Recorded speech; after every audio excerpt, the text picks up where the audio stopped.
Hello friends, how are you doing today? My name is Mary and this is Happily Ever Esch. So today I would like to do the 25 bookish facts about me. I don't know if it's a tag or just a video that I've seen a lot of people do, but that is what I'm doing today. I have been, I was summoned to jury duty the last couple days and it was kind of a tough, emotionally draining case to sit through, and so I really just wanted to sit down and just think about something that made me happy, and books really make me happy, and getting to just think about my love of books and just kind of bookish things about myself really made me smile, and so I thought I will go ahead and share it with you guys. I absolutely love watching these videos and seeing the different quirky things about people's relationships with books, and so I just wanted to share that, and maybe you would learn a little bit more about me and my reading life through this. So fact number one is I am not a rereader. I get very attached to my first reading experience with books. I am not a big rereader. And tied into that, fact number two is I do tend to reread classics if I will reread anything at all. And I think that is because classics, just because the writing is usually a little bit more involved and dense, it's usually more character driven, the plot isn't as action packed, usually the plot's a little more slower moving. I think that kind of helps the rereading experience with classics because they just tend to reread well. So yeah, I have reread Jane Eyre, and I think I've reread Wuthering Heights too. So the few books I have reread, they are classics. Three, I would definitely say that my mom instilled my love of reading in me. She always read to me as a child, always encouraged that passion in me, read to me every day, I think, until I could read myself. And so yeah, I definitely say that my mom helped to give me a love of reading. Four, when people ask, I would say that my favorite book is Jane Eyre. Five, but close seconds are definitely A Tree Grows in Brooklyn and most recently Great Expectations by Charles Dickens. Six, I have recently discovered that I absolutely love short stories. I love short fiction.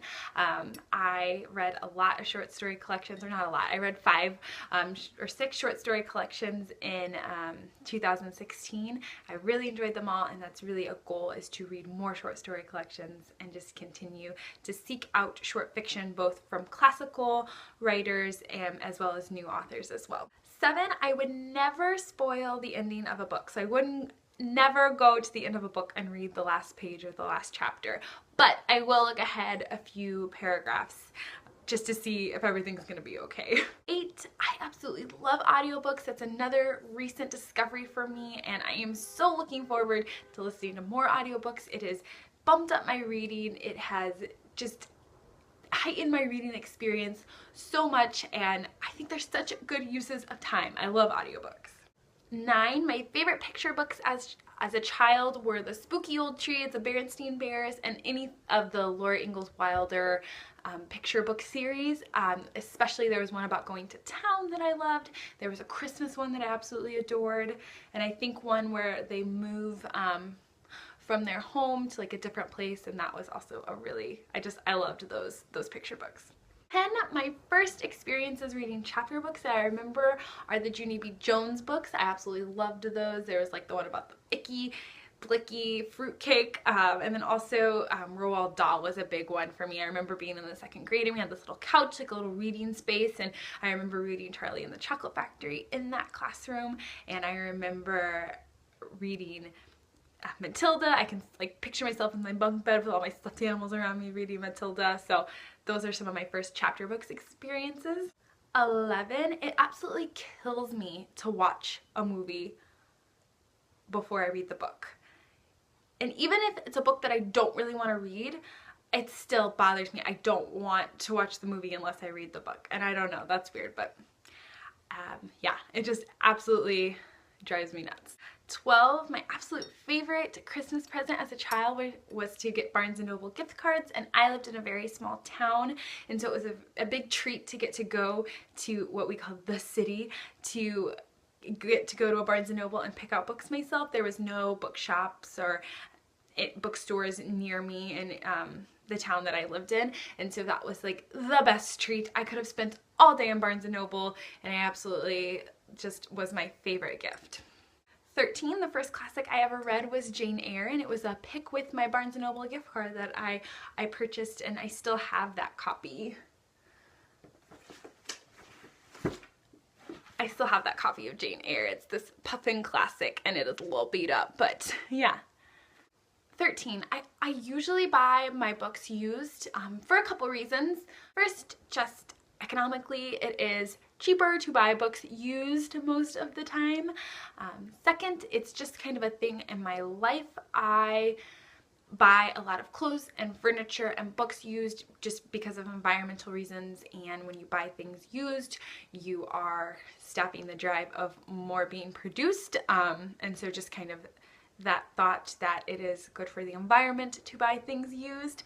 And third, I love the hunt of going to places. I love going to used bookstores. I love going to library sales. I love the process of looking for treasure. It's a fun therapeutic kind of thing for me. 15, I am not particular about writing in books or dog-earing.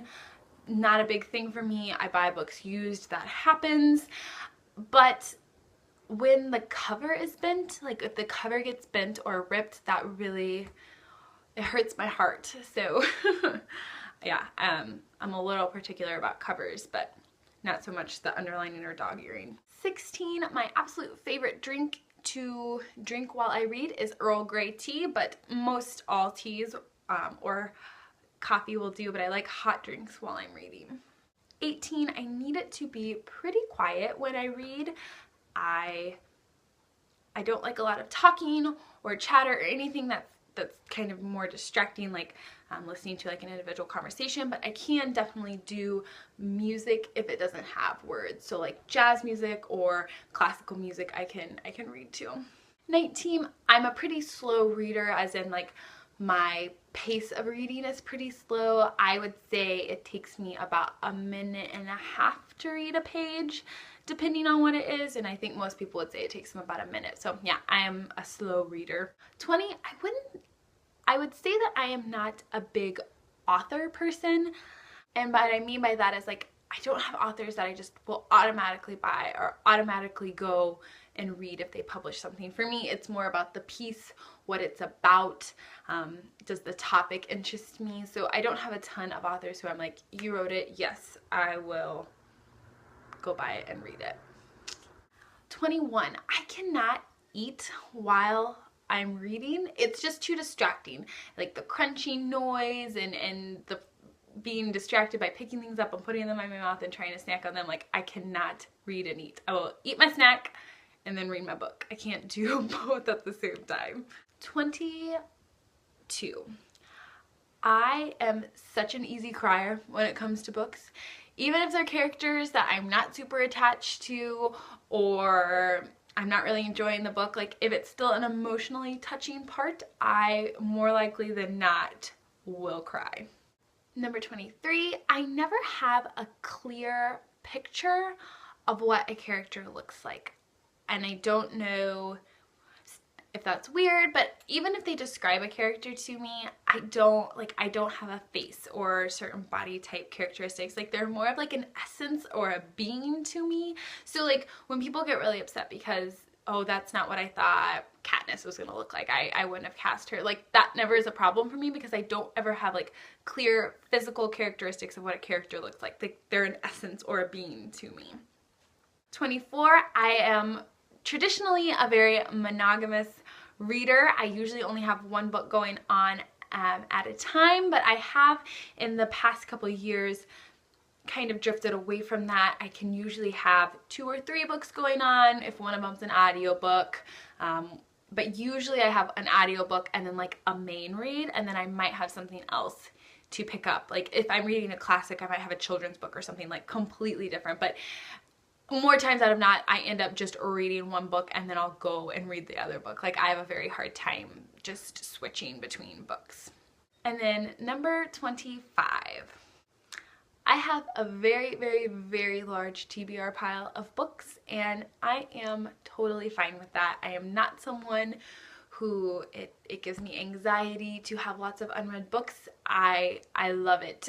It makes me feel so excited to have all of these stories that I can explore at any time, especially classics. If I find a cheap classic somewhere, I'm going to buy it, even if I'm not going to be able to read it for 10 years. I love to have stories. I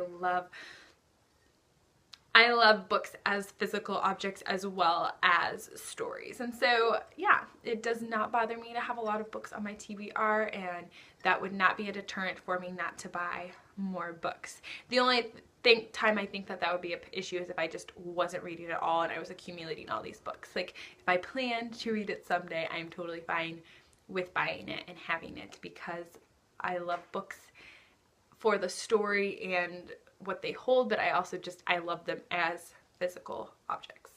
So that was 25 bookish facts about me. I would love to know if you have done this video. Please link it in the comments down below. I would love to hear y'all's answers to this, or just to hear the facts about you, the different things that make you up as a reader. I think that this is very cool.